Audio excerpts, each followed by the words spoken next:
بسم الله الرحمن الرحيم الحمد لله والصلاة والسلام على سيد الأولين والآخرين سيدنا وحبيبنا مصطفى محمد صلى الله عليه وسلم. Louange à Allah qui nous a facilité d'accomplir tout ce que nous avions accompli.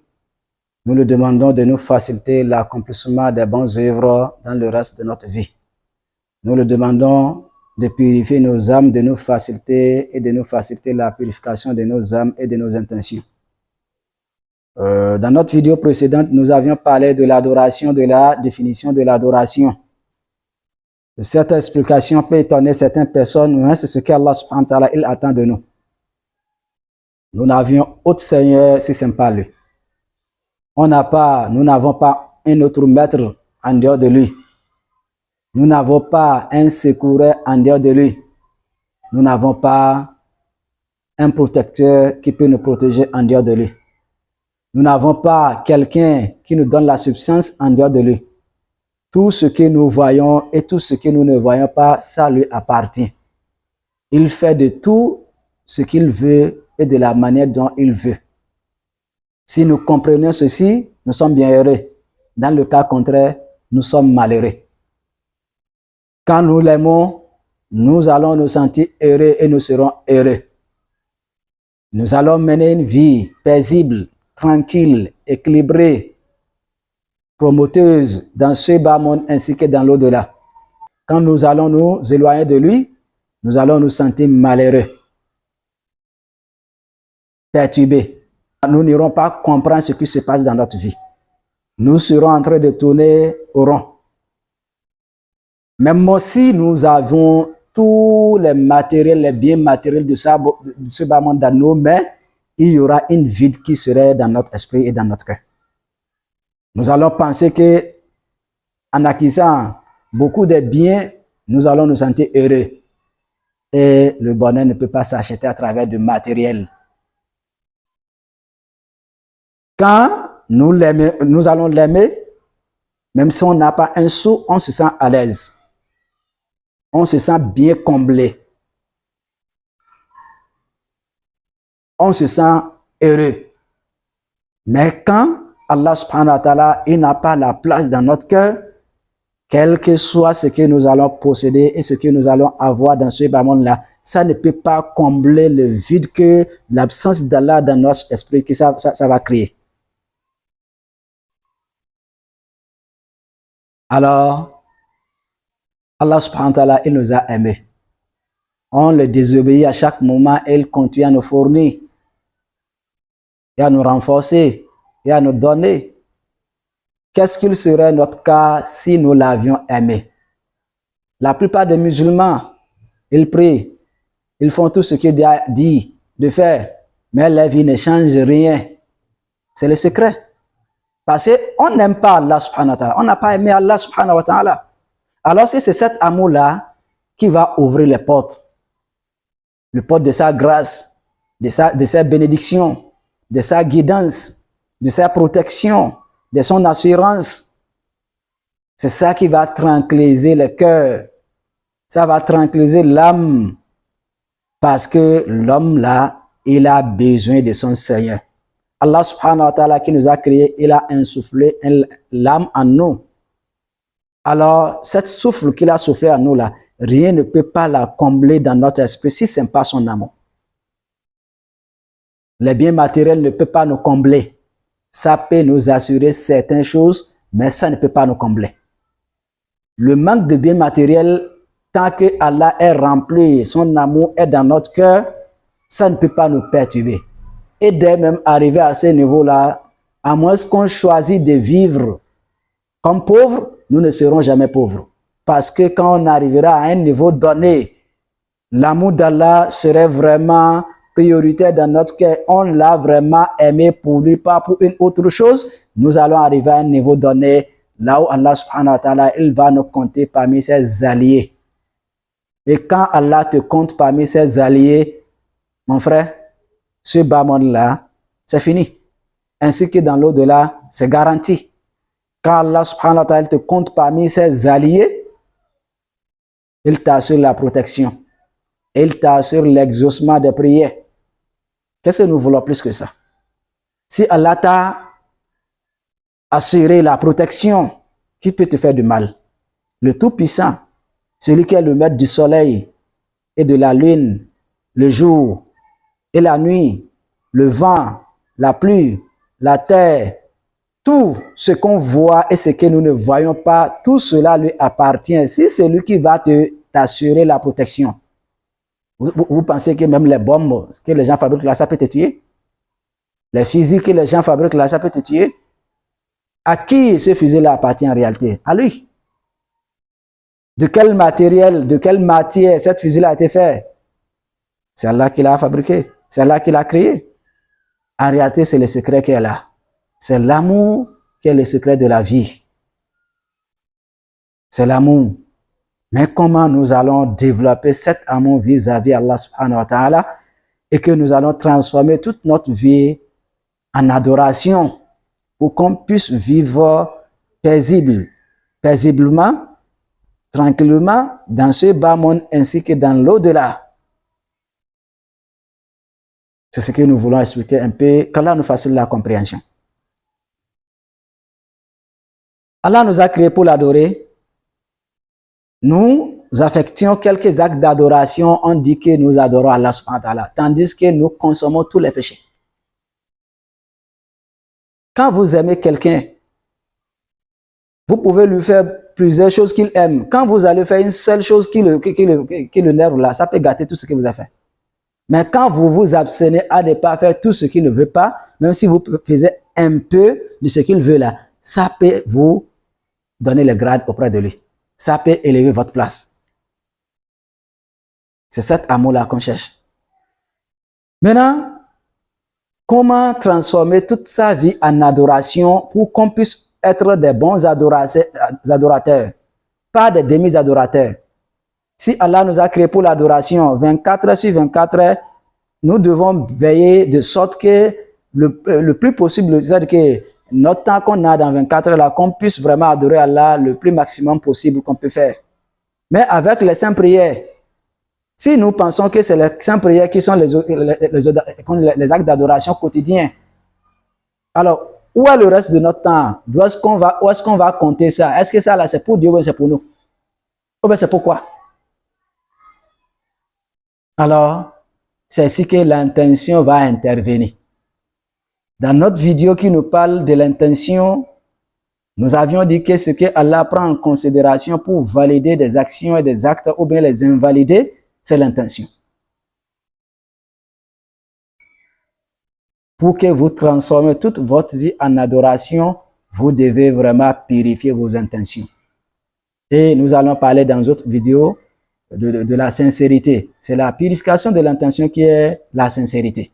Et nous allons parler de ça quelque part parce que nous ne voulons pas prolonger la vidéo.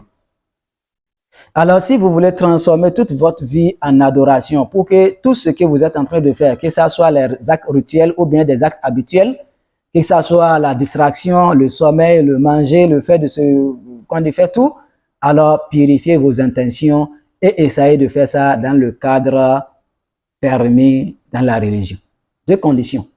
C'est les deux conditions de validation et les deux conditions à réunir pour que toutes vos actions deviennent d'adoration. C'est-à-dire que purifier l'intention. Faites tout ce que vous faites pour la cause d'Allah. Inch'Allah, dans la vidéo de la sincérité, nous allons expliquer la question clairement plus que ça. Et maintenant, cherchez à ce que vous allez faire là, que ça ne sorte pas du cadre de la religion, des recommandations là et de ces interdictions. S'il a dit de faire, il a une manière dont il a demandé de faire. Dans la vidéo là, on a parlé de la crainte d'Allah. Révisez la vidéo, vous allez comprendre ce qu'est la crainte d'Allah. Nous allons dire de faire d'observer Allah dans toutes les circonstances et veiller à être comme il a voulu qu'on soit et faire ce qu'il a voulu qu'on fasse. Si vous n'avez pas encore suivi la vidéo, suivez la vidéo. Elle est déjà publiée. La crainte d'Allah subhanahu. Qu'est-ce qui est la crainte d'Allah? Suivez la vidéo. Alors, pour que nous transformons toute notre vie en l'adoration, nous devons purifier nos intentions. Tout ce que nous allons faire dans la vie, on va le faire pour la cause d'Allah. en espérant quelque chose de la part d'Allah, parce que nous le faisons pour qu'il nous agrée, pour qu'il nous pardonne, pour qu'il soit satisfait de nous. Ce que nous allons laisser, on le laisse parce que nous voulons nous échapper de sa colère et gagner sa miséricorde et son agrément.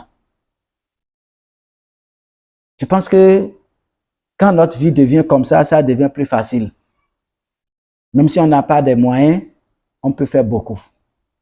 Avec peu de moyens, vous serez en train de gagner. Votre sommeil serait compté comme l'adoration.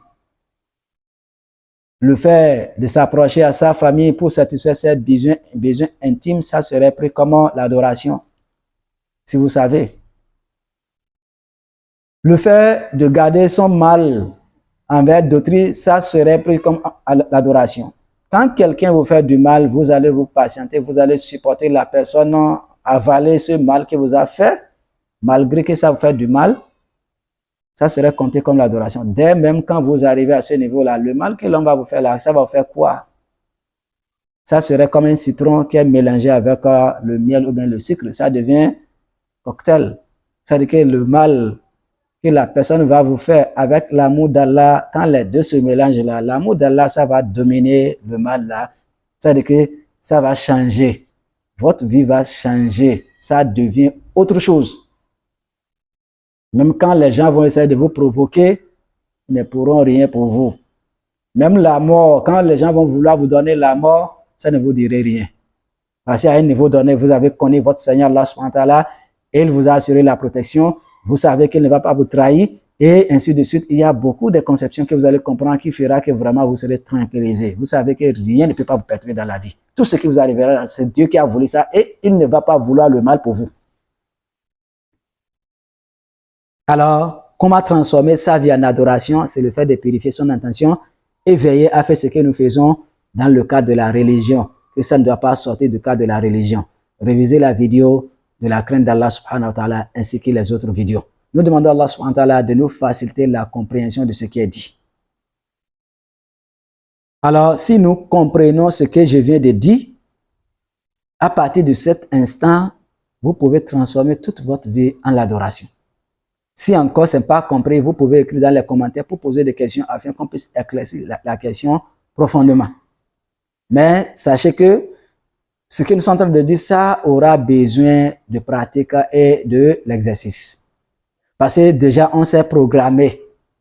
Nous avions reçu une programmation depuis des décennies qui fait que c'est difficile à s'adapter à ces nouvelles recommandations, ces nouvelles connaissances qu'on vient d'acquérir. Alors, nous allons commencer à exercer le fait de reformuler son intention, le fait de se rappeler d'Allah, le fait de lier toute action à l'amour d'Allah et le fait de lier aussi tout ce que nous laissons à l'amour d'Allah. C'est comme ça, Allah subhanahu wa ta'ala, il sera en train de nous purifier, de nous élever jusqu'à ce qu'on arrive à un niveau vraiment top. On devient VIP dans la foi, les gens particuliers. C'est comme les diplomates intouchables qui ont eu la protection absolue de la part du Seigneur de l'univers, du Maître de l'univers. Mon frère, à ce niveau-là, les avantages, on n'en parle plus. Il suffit de dire, oh Allah, Allah exauce. Quand vous lisez l'histoire des prophètes, c'est comme ça. Ibrahim alayhi salam, il a été jeté dans le feu. Est-ce que le feu l'a brûlé? Toi et moi, si on n'a pas développé ce qu'Ibrahim a développé, on ne peut pas gagner cela. Moussa alayhi salam, quand il a été coincé au bord de la mer, nous savions comment il a été sauvé. Cela s'est passé pour la communauté prophétique. Ce n'est pas pour Moussa seul et ce n'est pas pour Ibrahim. Ce qui s'est passé avec Ibrahim là, ça s'est passé avec certains compagnons du prophète sallallahu alayhi wa sallam. Et ce qui s'est passé avec Moussa alayhi salam, ça s'est passé avec les compagnons du prophète sallallahu alayhi wa sallam. Jésus alayhi salam, il frappait les gens qui sont morts et il les réveille. Ça s'est passé avec certains compagnons de la communauté prophétique sallallahu alayhi wa sallam. Ce n'est pas exclu. Seulement qu'on n'arrive pas à remplir des conditions nécessaires. Notre confiance vis-à-vis Allah est faible. Notre amour pour Allah subhanahu wa ta'ala est très faible. C'est ce que nous devons développer. Quand cela serait développé, tout est fini. Mais on ne peut pas le faire sans l'appui d'Allah et son accompagnement. Alors, je résume. Nous voulons aimer Allah, on n'a qu'à le demander de nous faciliter. Nous voulons transformer toute notre vie en adoration, on n'a qu'à demander à Allah subhanahu wa ta'ala de nous assister. Et maintenant, nous allons essayer de purifier nos intentions. Tout ce que nous allons faire, tout ce que nous allons laisser, nous allons essayer de lier ça avec la miséricorde d'Allah. Vous allez m'excuser, les enfants sont venus me perturber un peu. Ça fait que vraiment, je me suis un peu déconcentré. Qu'Allah nous pardonne. Nos enfants et nos familles peuvent être vraiment une matière de preuve. J'étais un peu concentré, les enfants m'ont déconcentré. Veuillez m'excuser, qu'Allah nous pardonne nous tous. Je vais essayer de finaliser la vidéo et pour pouvoir reprendre dans l'autre vidéo. Nous demandons à Allah subhanahu wa ta'ala de nous accompagner, de nous faciliter l'accomplissement des bonnes œuvres. Subhanakallahumma bihamdika ashhadu an la ilaha illa anta astaghfiruka wa atubu ilayk.